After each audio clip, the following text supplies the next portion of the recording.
जय हिंद मित्रांनो, नमस्कार. कशात सगळे. आज आपल्या डिअर पोलीस चॅनलवर मुलाखत देण्यासाठी माननीय वापरण्याचा रिझन एवढा आहे की आता ही हस्ती साधीसुधी राहिलेली नाहीये. ओके, कारण नुसतं पोलीस नाही झालेलं आहे तर टॉपर झालेलं आहे. ओके, म्हणून मी माननीय श्री विकास यादव असं उल्लेख करतोय.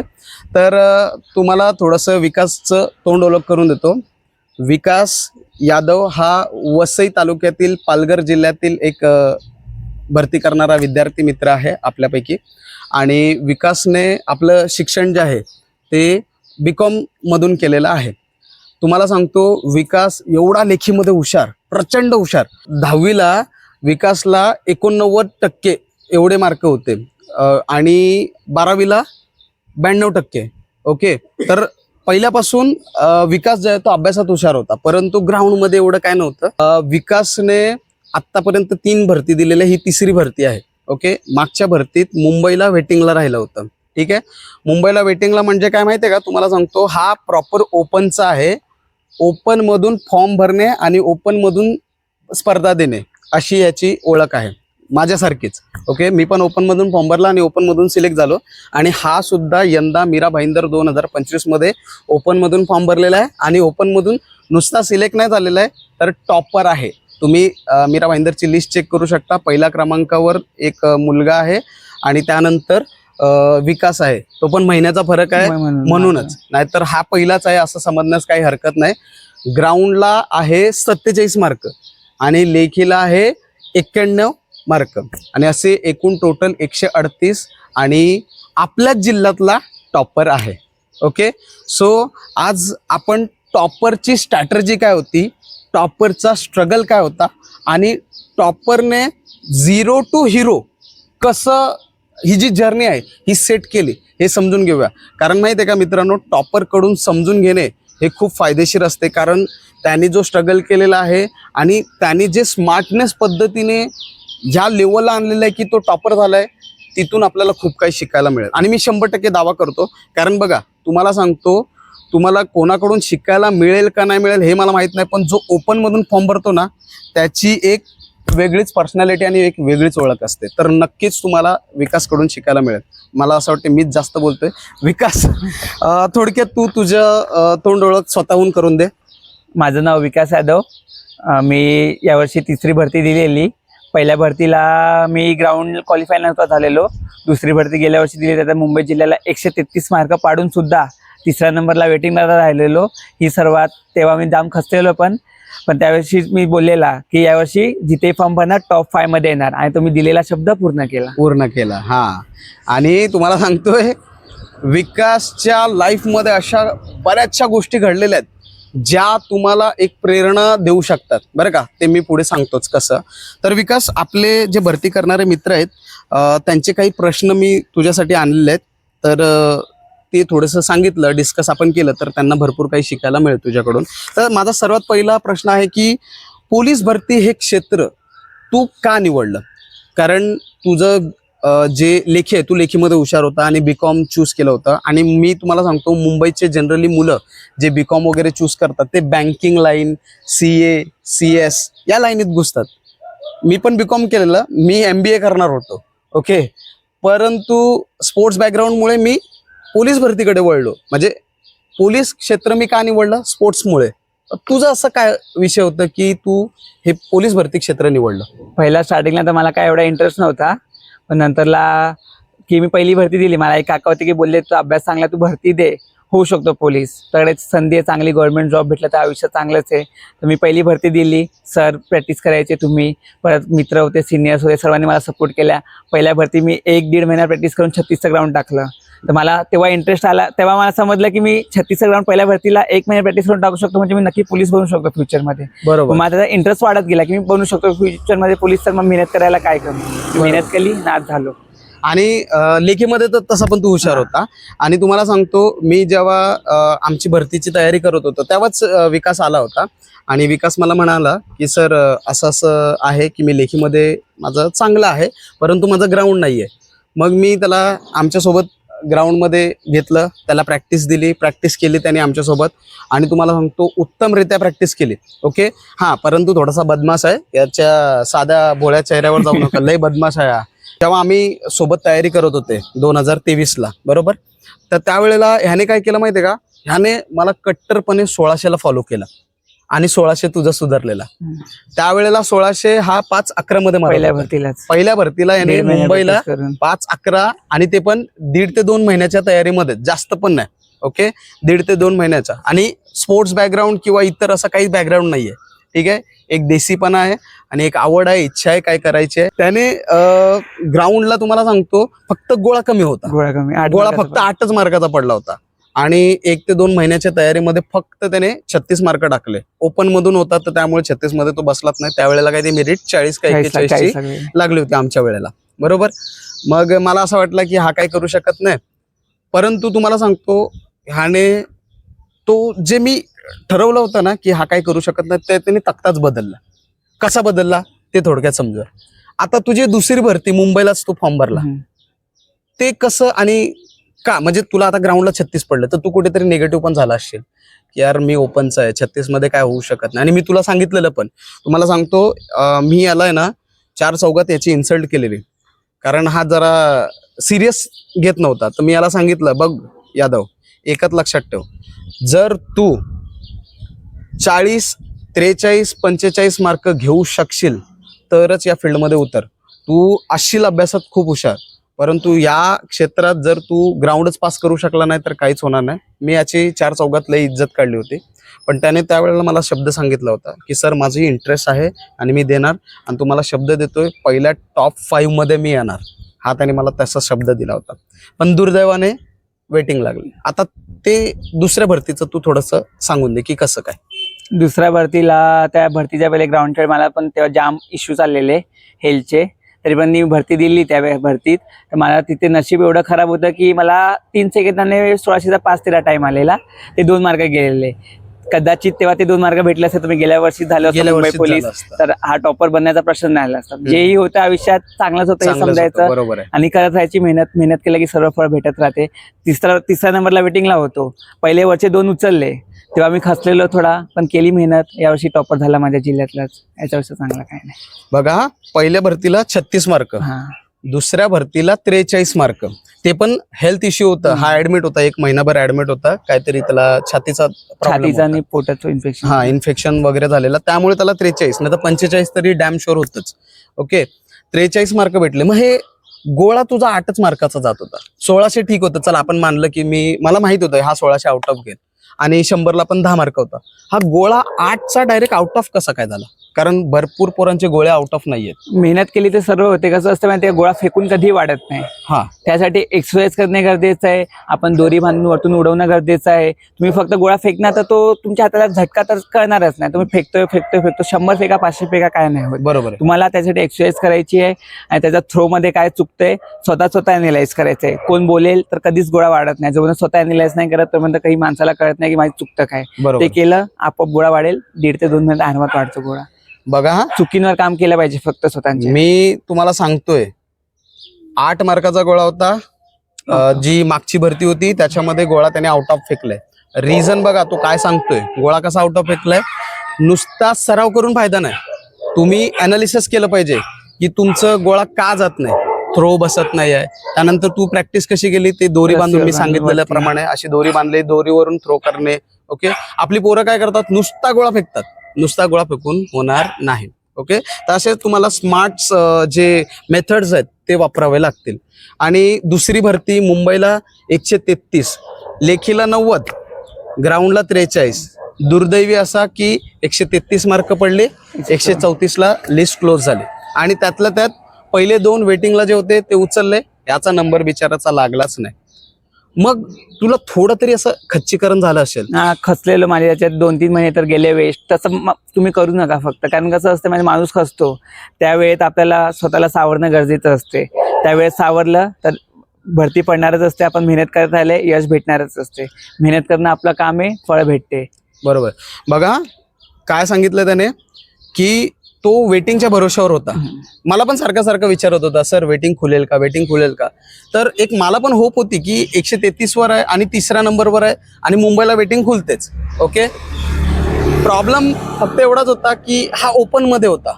हेच जर तो कुठल्या तरी कास्टमध्ये वेटिंगला असता तर कदाचित झालं पण असतं, बरोबर का. कारण मुंबईला भरपूर वेटिंग खुलली, परंतु याचा नशीब लागला नाही आणि याने 2-3 महिने ह्याच्यामध्येच घातले.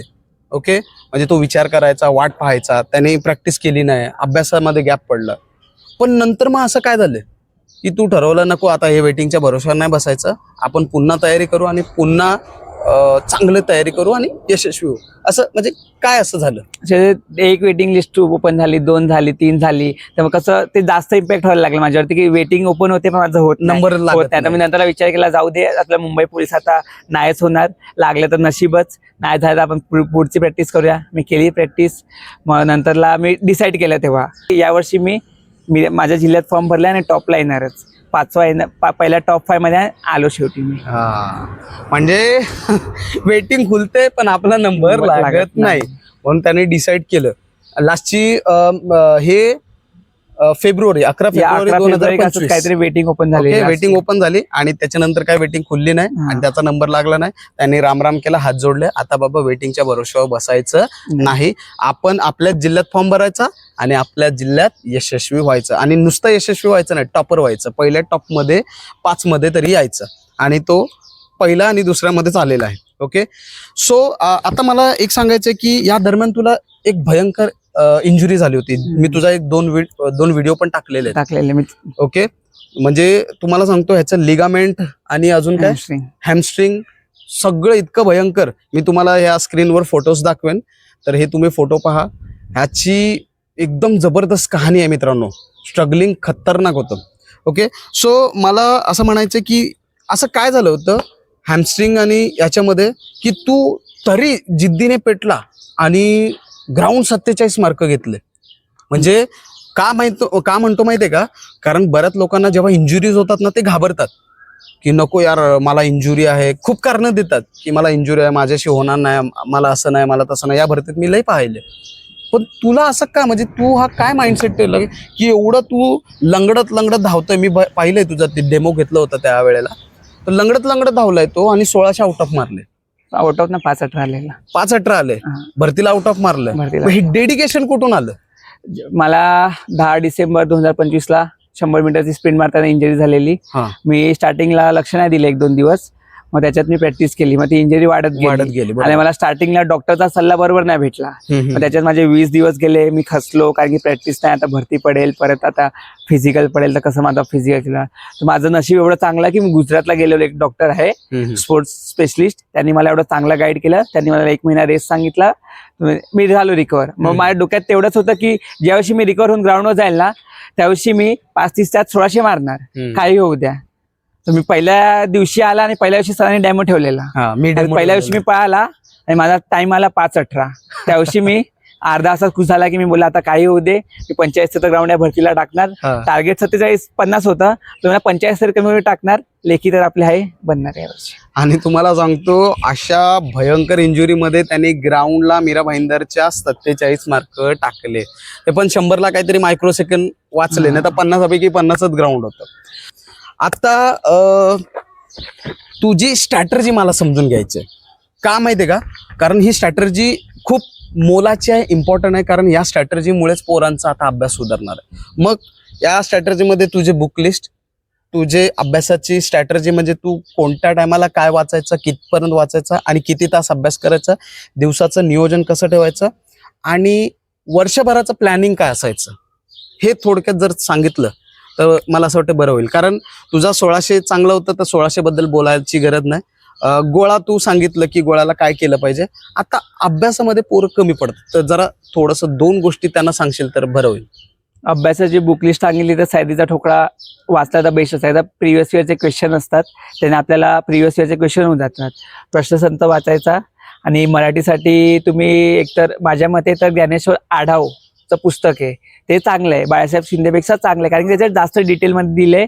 कारण मला माहित नाही आता बाळासाहेब शिंदेचं पुस्तक चांगलंच आहे का नाही, कारण की माझ्याकडे जुनी आवृत्ती होती. माझ्याकडे ह्याची आडावची नवीन आवृत्ती होती, एकदम चांगल्या डिटेलमध्ये दिलंय, म्हणजे तुमचे टॉपिक एकदम सरळ सरळ क्लिअर होतात. आणि ते टॉपिक क्लिअर केल्यानंतर सह्याद्रीच्या प्रश्नात खालचे प्रश्न असतात ना जे पेपरात आलेले ते क्लिअर करायचं, म्हणजे आपले टॉपिक प्रॉपर क्लिअर होतो.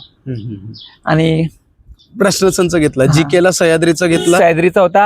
आणि आता जीके कसं किती वाचलं तर ते वास्ट आहे. मग आपलं टार्गेट काय ठेवायचं, बाकीचे 3 विषय ना 75 मार्क येतात पेपराला, त्या 75 पैकी 73-74 तरी पडले पाहिजे. कारण की जीके किती काही असू दे, कोणी असू दे, वाचला तरी पण त्याला मार्क कमीच पडणार, जाणार म्हणजे जाणारच आहे. बरोबर आहे. गेल्या वर्षी मी मुंबईला माझे 10चे 10 मार्क जीकेला गेलेले, म्हणजे मॅथ्स मध्ये आउट ऑफ, रिझनिंग मध्ये आउट ऑफ, आणि बऱ्यापैकी मराठीमध्ये पण आउट ऑफ.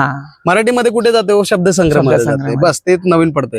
बाकी जीके मध्ये तुम्ही किती काही करा तो कमीच मार्क पडणार. आणि तो त्याचा स्ट्रक्चर पण किती मोठा आहे जीकेचा, 5-5 विषय आहेत त्याला, विज्ञान आहे, इतिहास आहे, भूगोल आहे. त्या इतिहासामध्ये पण प्राचीन भारताचा इतिहास, मध्ययुगीन, आधुनिक, ओके, भूगोलामध्ये महाराष्ट्राचा भूगोल, भारताचा भूगोल, जगाचा भूगोल, म्हणजे जीकेचा अभ्यास काही कमी होतच नाही. ओके, आता बुक लिस्ट तर तुम्हाला समजली. जीके साठी सह्याद्रीचा ठोकळा वापरा आणि प्रश्नसंच, PYQ प्रश्नसंच. अजून काय, ते विठ्ठल बडेचं पुस्तक आहे जीकेचं, वर्दीचा राजमार्ग नाही ते डिटेल मध्ये पुस्तक आहे, त्याचं मला नाव नाही आता आठवत. ठीक आहे, तू नाव सांग मला, नंतर मी ते जोडून देतो.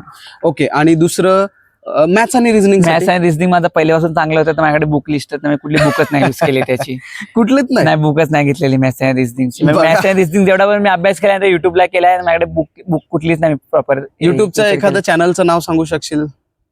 युट्यूबच्या चॅनलचं नाव आता मी असं कुठल्या चॅनल नाही बघा. ठीक आहे, तू मला नंतर सांगून दे, मी एडिट किंवा मग आपल्या टेलिग्राम चॅनलला टाकून देतो. ओके, आता मॅथ्स आणि रिझनिंग साठी तू काय पुस्तकच वापरले नाही, कारण हा हुशारच होता. मराठीसाठी ज्ञानेश्वर आढाव सरांचं, ठीक आहे. जीके सह्याद्री आणि प्रिव्हियस इयर क्वेश्चन पेपर म्हणजे ऑलमोस्ट झालं. करंट साठी काय, करण्यासाठी काय आपले लास्टचे जे 3-4 महिने असतात ते जे भेटतात ते वाचायचे. आणि आपल्या डिअर पोलीसला मी टाकतोच. ओके, हॅशटॅग डिअर पोलीस 2026 असं मी आता चॅनल सिरीज सुरू केले, तर ते पण आहे. ठीक आहे, आता अभ्यास किती तास केलं पाहिजे आणि कसं केलं पाहिजे? अभ्यास किती तास केला हे महत्वाचं नाही. बरोबर, तुम्ही टार्गेट करायचा रोजचा की मी माझा एवढा अभ्यास झाला पाहिजे, हा विषयाचे हे टॉपिक व्हायलाच पाहिजे आजच्या दिवशी. असं नाही की तू 4 तास वाचणार, मी 8 तास वाचणार, त्याच्यात कधी अभ्यास होत नाही. आपल्याला वाटतं पण 4 तास अभ्यास केला, कारण की तुम्ही जेव्हापर्यंत टार्गेट फिक्स नाही करत तोपर्यंत तुमचं हे फिक्स नसतं की मी अभ्यास करतो. तुम्ही करत राहतात, पण तुम्ही केवढं वाचणार, 4 तास वाचतोय फक्त, पण टार्गेट असं की 1 तास झाला माझा अजून एवढं वाचायचंय. मग तुम्ही जास्त डेडिकेटली अभ्यास करतात. तुम्ही 2 तास अभ्यास करा, 4 तास करा, त्याच्याने काही लेणं देणं नाही. टार्गेट फिक्स करायचा, तेवढा टार्गेट आजच्या दिवसात काही करून व्हायला पाहिजे. तो टार्गेट झाल्यानंतर हर संडेला तो काही वाचायचा नाही, प्रश्नपत्रिका वाचायच्या प्रिव्हियस इयरच्या, आणि तो टार्गेट जो वीक मध्ये कम्प्लीट केलेला असतो ना त्याला वाचून पूर्ण म्हणजे रिवाइज करायचं. एवढंच काम करायचं. संडेचा दिवस ह्याच्यासाठीच ठेवायचा. बघा, जरा यांचं अभ्यास स्ट्रॅटर्जी पूर्णपणे वेगळी दिसते. ओके, कारण माणूसच वेगळा आहे. ओके, तर त्याचं म्हणणं असं आहे की तुम्ही तासाचे नियोजन करण्यापेक्षा तुम्ही टार्गेटचे नियोजन करा. अभ्यासाचे विषय तुम्ही सिलेक्ट करा. एक टार्गेट द्या स्वतःला की मी या स्लॉटमध्ये एवढा माझा अभ्यास झालाच पाहिजे, एवढं माझं टार्गेट पूर्ण झालंच पाहिजे. 6 दिवस टार्गेट पूर्ण करण्याच्या मागे लागायचं आणि 7व्या दिवस रिव्हिजन आणि प्रश्न, जेणेकरून काय होते, तुमचं रिकॉल होत राहते. बघा, व्यवस्थित स्ट्रॅटर्जी समजून घ्या, टॉपर स्ट्रॅटर्जी आहे. आलं लक्षात? ओके, आता स्ट्रॅटर्जी वगैरे पण समजून घेतलं. आता शेवटचा माझा प्रश्न आहे की 2026-27 जी भरती येणार आहे त्याच्यासाठी तू मुलांना काय सांगू इच्छितो, काय संदेश द्यायचा आहे तुला? आता कसं आहे, ज्याचा ग्राउंड वीक आहे त्याला स्वतःचे पॉइंट नोट केले पाहिजे की मी कुठे कमी पडतोय. बरोबर, जसं की तुला 36 होते, तू 43 केले, 47 केले. ज्याला लेखित कमी पडताय तर त्याला विषय पॉइंट आउट केले पाहिजे, मी कुठल्या विषयात कमी पडतोय, त्या विषयावर मला भर दिला. माझं कसं जीके थोडंसं वीक होतं. मी या वर्षीच्या भरतीला मी मोस्ट ऑफ द जीके वर जास्त प्रिफरन्स दिला, की मला माहिती होतं गेल्या वर्षी 10चे 10 मार्क जीकेला गेले. मी बोला की या वर्षी म्हणजे तसं नाही व्हायला पाहिजे की मी जीके मुळे परत सिलेक्ट नाही होऊ शकतोय. बरोबर आहे, मी जीके प्रिफर. कोणाचं मॅथ्स वीक असते, त्यांनी त्या मॅथ्सला जास्त वेळ द्या, कारण की मॅथ्स, रिझनिंग आणि मराठी हे 3 विषय हक्काचे आहेत. ते विषय तुम्ही नीट पेपर सोडवला की तुम्ही पोलीस बनतात. कारण की जीके मध्ये प्रत्येकाचा मार्क जातो, किती हुशार असेल माझे स्वतःचे मार्क गेले. जीके कोणी काय पोलीस भरतीचा जीके एमपीसी पेक्षा पण वाईट आहे. कारण की एमपीसी ला लिमिटेड असतं Limit की तरी हा आहे. टॉपिक हा एवढा आहे तेवढा आहे. बरोबर. पोलीस भरतीला काही टाकतात, कुठून सुटून कम्प्युटर टाकतात, कधी कधी सायन्स टाकतात, कधी इतिहास टाकतात, भूगोल टाकतात, काय सांगू शकत नाही. मग जीके कमी करा, पण हे 3 विषय ना टॉप, म्हणजे 75 पैकी प्रश्न पडले ना 75 पॅटर्न वाईज, मग तुम्हाला त्याच्यात 75 पैकी 73-72 तर मार्क पडले पाहिजे. पाहिजे. मग तुम्ही आपोआप टॉपर नाही होतात, डायरेक्ट ओपन मधून सिलेक्ट होतील याची गॅरंटी मी देतो, एवढे मार्क पाडले तर. बघा, मला असं वाटतं व्हिडिओ पण बराच मोठा झाला असेल, परंतु या व्हिडिओमध्ये सगळ्या गोष्टी क्लिअर झाल्या. म्हणजे टॉपरची स्ट्रॅटर्जी काय आहे, त्याने काय केलं की ज्याच्यामुळे त्याला टॉपमध्ये मार्क आलेत. ओके, म्हणजे असे नाही की याच भरतीला त्याने टॉप घेतलंय, मागच्या भरतीला पण 133 टॉपच आहेत, लेखीमध्ये 90 आहेत आणि ग्राउंडमध्ये 43 आहेत, ते पण टॉपच आहेत. ते त्याचं दुर्दैव बिचाराचं की त्याचं झालं नाही, तर त्याच भरतीला झालं असतं. आणि यंदा पण लेखी 91 आले. ओके, ती अजून आली असती, पण मीरा भाईंदरला कशा प्रकारे माहोल होता, माहोल आणि शेवटी प्रेशर तर बाहेर त्याने 100 पैकी 100 घेतलं. बाहेर मी तो पेपर सोडायचा 4-5 मार्क आरामात वाढले, पण प्रेशर असतो, प्रेशर हँडलिंग, सिली मिस्टेक होतातच. किती हुशार असू दे, सिली मिस्टेक किती झाले असतील तुझे सिली मिस्टेक? 4 ते 5 4 ते 5 सिली मिस्टेक झाले. मला अपेक्षित होतं की सिली मिस्टेक होतातच, किती हुशार असू दे, नाहीतर मग 95-96 तर फिक्स होतेच. पण मीरा भाईंदरचा तो स्ट्रक्चर पण जरा आगळा वेगळाच होता, बऱ्याच मुलांना मार्क कमी आहेत. म्हणून मेरिट बघा ना, मी जी अपेक्षा दिलेली का, मी 134ची ओपनला सांगितली होती, ती आली 133 वर. जवळपास प्रत्येक याच्यामध्ये माझे 4-4 मार्क खाली उतरले. रिझन एकच, त्या माहोलचा. पेपरचा रिझन नाही, पेपर सोपा आहे. पेपर तुम्ही आता पोराला द्या पेपर सोडवायला, तो सहज 90 घेईल. स्वतः बाहेर आला की मला वाटत होतं की ओपनची 140 तर मेरिट लागणार नाही, एवढा सोपा. अरे हो, याला 138 मार्क पडले होते. मला फोन करून सांगतोय, सर मला 138 मार्क आहेत, होईल का, तुम्हाला काय वाटतं, मला भीती वाटते. अरे मी बोला, येड्या तू टॉपर आहे, जा तू घरी, तू बिंदास राहा, तू सिलेक्ट झाला, मी शब्द देतोय तुला. तरी त्याला विश्वास पटत नव्हता. तो मला सांगत होता, सर कुठे कोणाला सांगू नका, कुठे पोस्ट करू नका, घाबरत होता. आणि आता बिंदास कोलॅबरेशन वगैरे चालू आहे. ओके, सो मला असं वाटतं की विकासकडून तुम्ही भरपूर काही शिकलात आणि भविष्यात आपण भरपूर अजून शिकणार आहेत. विकास, आपल्या डिअर पोलीस बद्दल तू जर 2 शब्द व्यक्त केले तर मला खूप आनंद होईल.